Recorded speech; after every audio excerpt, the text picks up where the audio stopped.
প্রিয় দর্শক আসসালামু আলাইকুম। সানিয়া কবির রেসিপির আজকের আয়োজনে সবাইকে স্বাগতম জানাচ্ছি নতুন আরও একটি পর্ব দেখার জন্য। আর আজকের পর্বে আমি আপনাদের সাথে আমার খুবই প্রিয় একটা পিঠা রেসিপি শেয়ার করব, আর সেটা হচ্ছে পাটিসাপটা পিঠা। এই পাটিসাপটা পিঠাটা কিন্তু খেতে খুবই মজার হয়, আর এটা তৈরি করাও খুবই সহজ। তাহলে চলুন দেখিনি কিভাবে পারফেক্টভাবে পাটিসাপটা পিঠা তৈরি করতে হবে তার পুরো প্রস্তুত প্রণালী।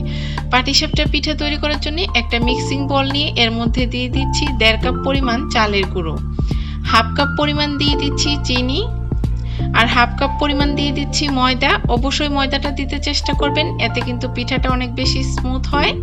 আর দিয়ে দিচ্ছি 1/4 কাপ পরিমাণ গরু দুধ, আর 1 চা চামচ পরিমাণ দিয়ে দিচ্ছি লবণ। দিয়ে শুকনো উপকরণগুলো খুব ভালোভাবে মিক্সড করে নিচ্ছি। শুকনো উপকরণগুলো মেশানোর পর এর মধ্যে আমি নর্মাল পানি অল্প অল্প করে দিচ্ছি, আর একটা হ্যান্ড উইক্সের সাহায্যে স্মুথ একটা ব্যাটার তৈরি করে নিচ্ছি পিঠার জন্য। এভাবে অল্প অল্প করে পানি দিতে হবে আর স্মুথভাবে ব্যাটারটা তৈরি করে নিতে হবে। আর খেয়াল রাখতে হবে এতে যেন কোনো লাম্পস না থাকে। ব্যাটারটা তৈরি করা হয়ে গিয়েছে, এর ঘনত্বটা কিরকম হবে একটা চামচের সাহায্যে দেখিয়ে দিচ্ছি। এটা এখন একপাশে সরিয়ে রাখছি, আর পিঠার জন্য খিসাটা তৈরি করে নিচ্ছি। চুলায় একটি প্যান বসিয়ে 1/3 কাপ দিয়ে দিচ্ছি চালের গুঁড়ো। দিয়ে শুকনা তাওয়ায় চালের গুঁড়োটা জালটা একদম কমিয়ে মিনিট 5 এভাবে ভেজে নেওয়ার পর আমি এর মধ্যে দিয়ে দিচ্ছি 2 কাপ পরিমাণ লিকুইড ঘন মিল্ক। এখানে আমি 4 কাপ দুধ ঘন করে জাল করে 2 কাপ করে নিয়েছি। এতে কিন্তু খিসাটা খেতে আরো বেশি মজার হবে। এইভাবে অল্প অল্প করে দুধ দিতে হবে, আর অনবরত নেড়ে চেড়ে চালের গুঁড়ার সাথে দুধটাকে মিক্সড করে নিতে হবে। আর খেয়াল রাখতে হবে চালের গুঁড়াটা যাতে দলা পাকিয়ে না যায়। এইভাবে নেড়ে চেড়ে কিছুক্ষণ মিক্সড করে দেওয়ার পর এখন দিয়ে দিচ্ছি 1/2 চা চামচ পরিমাণ লবণ, আর 1/2 চা চামচ পরিমাণ দিয়ে দিচ্ছি এলাচের গুঁড়ো।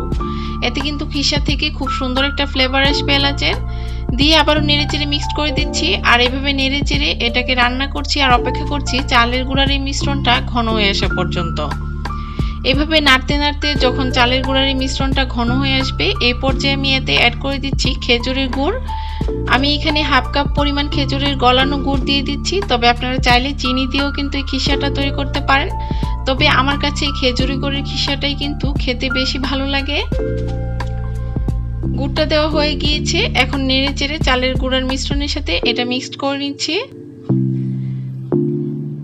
এখন আরো নেড়ে চেড়ে এভাবে 5 মিনিটের মতো জাল করে নিব, আর খিসাটা যাতে ঘন হয়ে আসে।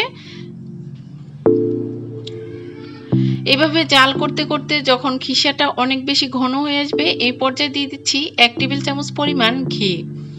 ঘিটা দিলে খিসা থেকে খুব সুন্দর ঘির একটা স্মেল আসে, আর খিসাটা খেতেও কিন্তু আরো বেশি মজার হয়।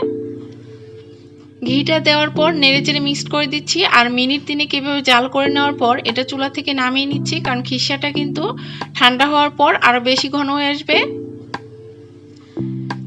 এখন আমি পিঠাগুলো তৈরি করে নিচ্ছি। চুলায় একটি প্যান বসিয়ে টিস্যুতে অল্প পরিমাণে তেল নিয়ে প্যানটাকে মুছে নিচ্ছি, আর এই প্যানের মধ্যে আগে থেকে পিঠার জন্য যে ব্যাটারটা তৈরি করে রেখেছিলাম এখান থেকে 1.5 চা চামচ পরিমাণ ব্যাটার দিয়ে দিচ্ছি। দিয়ে ঘুরিয়ে একটু রুটির মতো শেপ করে নিচ্ছি, আর অপেক্ষা করছি রুটিটা হয়ে যাওয়া পর্যন্ত। যখনই দেখে মনে হবে যে রুটিটা হয়ে গিয়েছে, এই পর্যায়ে আমি আগে থেকে যে খিসাটা তৈরি করে রেখেছিলাম সেটা পরিমাণ মতো দিয়ে দিচ্ছি। দিয়ে একটা স্প্যাচুলার সাহায্যে আমি এটাকে রোল করে নিচ্ছি। আপনারা দেখেই নিশ্চয়ই বুঝতে পারছেন আমি কাজটা কিভাবে করছি। এই তো আমার পিঠাটা তৈরি করা হয়ে গিয়েছে। এখন আমি এটা 1 মিনিটের মতো এভাবে উল্টে পাল্টে ভেজে নিচ্ছি। এই একইভাবে কিন্তু আমি সবগুলো পিঠা তৈরি করে নিব। তো পিঠাটা হয়ে গিয়েছে, এখন চুলা থেকে নামিয়ে নিচ্ছি, আর এই একইভাবে আরো একটা পিঠা তৈরি করে দেখিয়ে দিচ্ছি। আবারও প্যানটাকে মুছে নিলাম একটু তেল দিয়ে, আর এই প্যানের মধ্যে 1.5 চা চামচ পরিমাণ পিঠার ব্যাটার দিয়ে দিলাম, আর এভাবে ঘুরিয়ে রুটির মতো করে শেপ করে নিচ্ছি, আর অপেক্ষা করছি রুটিটা হয়ে যাওয়া পর্যন্ত। এখন আবারও পরিমাণ মতো খিসা দিয়ে দিচ্ছি, আর এই রুটিটাকে রোল করে নিচ্ছি। এই তো আরো একটা পিঠা তৈরি করা হয়ে গিয়েছে। তাহলে দেখেই নিশ্চয় বুঝতে পারছেন কত সহজে পিঠাগুলো তৈরি করা হয়ে গেল। তো একইভাবে সবগুলো পিঠা বানিয়ে নিয়েছি। এখন এই পাটিসাপটা পিঠাগুলো পরিবেশন করে দেখিয়ে দিচ্ছি পিঠাগুলো দেখতে কেমন হয়েছে। দেখতে যেমন সুন্দর হয়েছে, আলহামদুলিল্লাহ খেতেও কিন্তু পিঠাগুলো খুবই মজার হয়েছিল। এইভাবে বাসায় ট্রাই করতে পারেন, ছোট থেকে বড় সবাই খেয়ে কিন্তু অনেক বেশি পছন্দ করবে। তাহলে আজকে আমার এই পাটিসাপটা পিঠা তৈরি করার রেসিপিটা কেমন লাগলো অবশ্যই কমেন্টস করে জানাবেন। ভালো লাগলে একটা লাইক দিয়ে চ্যানেলটা সাবস্ক্রাইব করে পাশে থাকা বেল বাটনটা প্রেস করে রাখবেন পরবর্তী ভিডিও নোটিফিকেশন সবার আগে পাওয়ার জন্য। তাহলে আজকে এখানেই বিদায় নিচ্ছি। সবাই খুব বেশি ভালো থাকবেন, সুস্থ থাকবেন আর আমার জন্য দোয়া করবেন। আল্লাহ হাফেজ।